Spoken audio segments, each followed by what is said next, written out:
Hello everybody, Mr. Sulik coming at you with a tutorial video dealing with Tinkercad.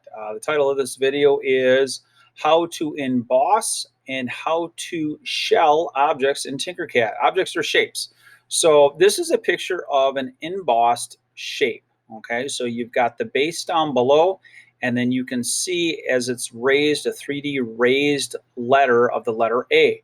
And the definition of the word emboss, and we're dealing with 3D objects, is a raised shape or design to a surface. Okay, so anyway, I'm going to show you how to do this in Tinkercad. So I'm going to open up Tinkercad. Always getting in the habit of editing the grid. First thing, I want to make sure that the grid is in inches, and then update the grid. Really doesn't matter because we're not going to print this, so just keep it at the default setting. And then I'm going to change it from an 1/8 of an inch to a 1/4 of an inch. And the other thing I'm going to do is I'm going to change the file name. Okay, the reason why I want to change it to a file name is this is what you'll post to Google Classroom if you missed class today. So this is going to be titled Emboss.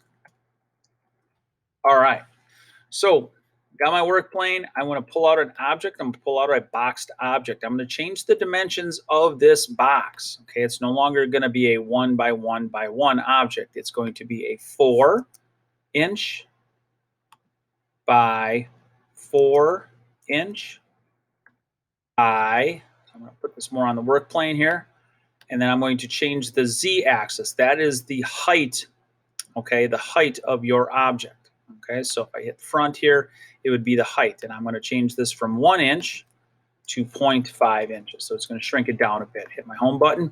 All right, so I've got this surface right here. Okay, it's not quite a cube like you see in the example, but it's good enough. Next thing I'm going to do is I'm going to take text. I'm going to move text out to here. Now, eventually, I want to put this text on top of this this shape. So what I'm going to do is I'm going to change the color and change it to yellow. And I'm going to hit front. And I notice that the height of this object, as I spin it around, the height of this object is at 1 inch. And then the height of this object is 1 inch. So it's even. So what I want to do is I want to take this, I want to raise it up. Okay, I can't move it over. I'll show you how to do that. But I'm going to raise this up. And I want to raise it up to a 1/2 inch. I don't want it to be more than a 1/2 inch. I just want it at a 1/2 inch. So I'm going to bring it down. See how I raised it by clicking some numbers rather than always doing it with my mouse pad? You just get a more precise measurement. Okay, so 0.75 would get me too high. Okay, and then if I did 0.25, it'd get me a little bit too low. I want to be right on top. Okay, 0.50. Now what I want to do is I want to move this guy over here. So I'm going to hit home again, and we're going to move text on top of here. So how can I go about doing that? Well, I can do that by using the align tool. So I'm going to click and drag, and I'll make sure that I have both shapes in there.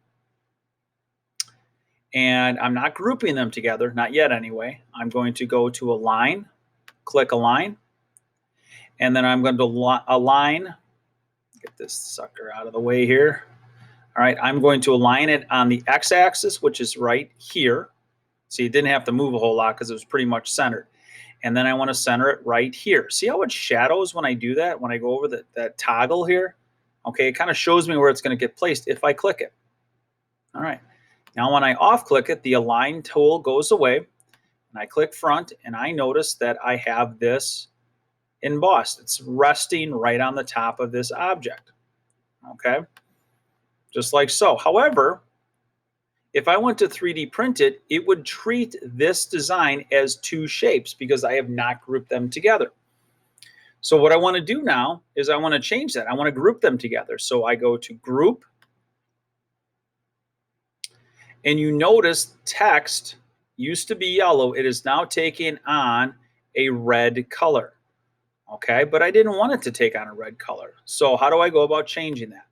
So what I would do is click Solid, click Multicolor, and then it'll go back to its original color. It'll still stay grouped. It'll still stay as one shape. Notice it doesn't say two here anymore. It'll stay as one shape. Now let's say, for instance, I wanted to change the colors of both of these. I didn't want red and I didn't want yellow anymore. How would I go about doing that? Well, again, I would select everything. I would have to ungroup. I would have to go to solid here. Okay. I'm going to change my base color to green. And let's say I checked my text color. I want to change that to a light pink.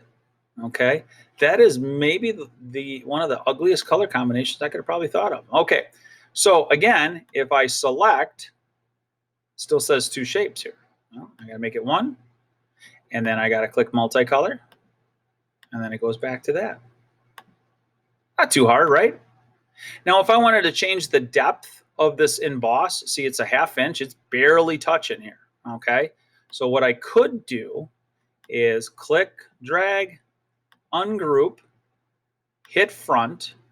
Now see the cone? That was raises and lowers an object or a shape off the work surface. I'm going to bring it down just a smidge. Oh.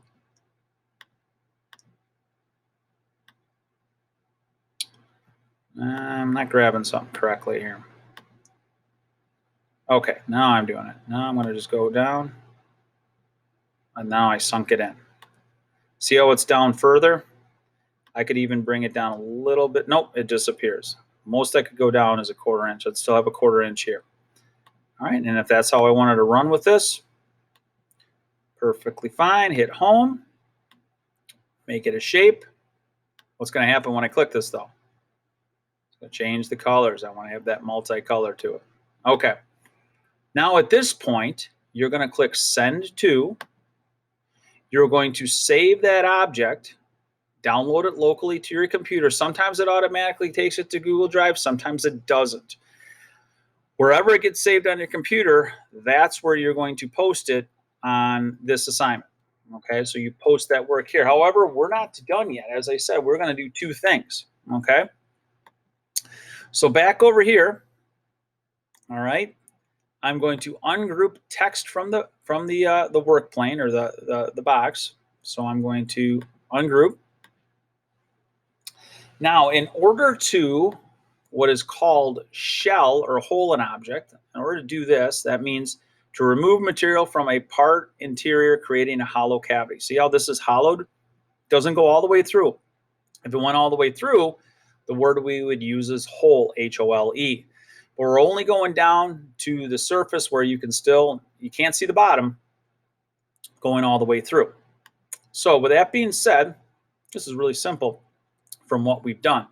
What I'm going to do is I'm going to click text, okay, and notice, okay, it's two shapes still.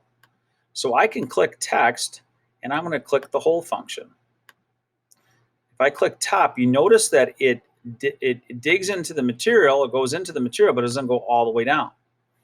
If I went further down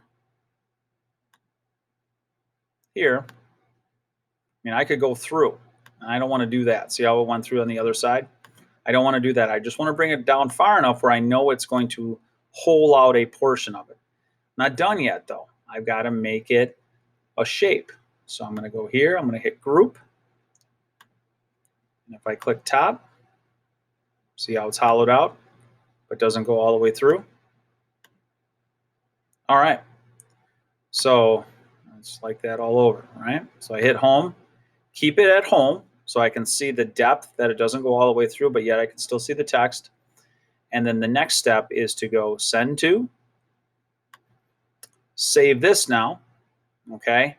Whether it downloads it to Google to Google Drive, or it saves it as a file on your computer, that would be the next thing. So in order to complete this assignment, what I should see from you are two separate design posts. Often what they're saved as is .png file, not a PDF, but a .png. And honestly, I don't remember what the acronym stands for. So hopefully this video made sense. And again, the focus of this video was how to emboss an object and then also how to shell an object. Thanks for watching.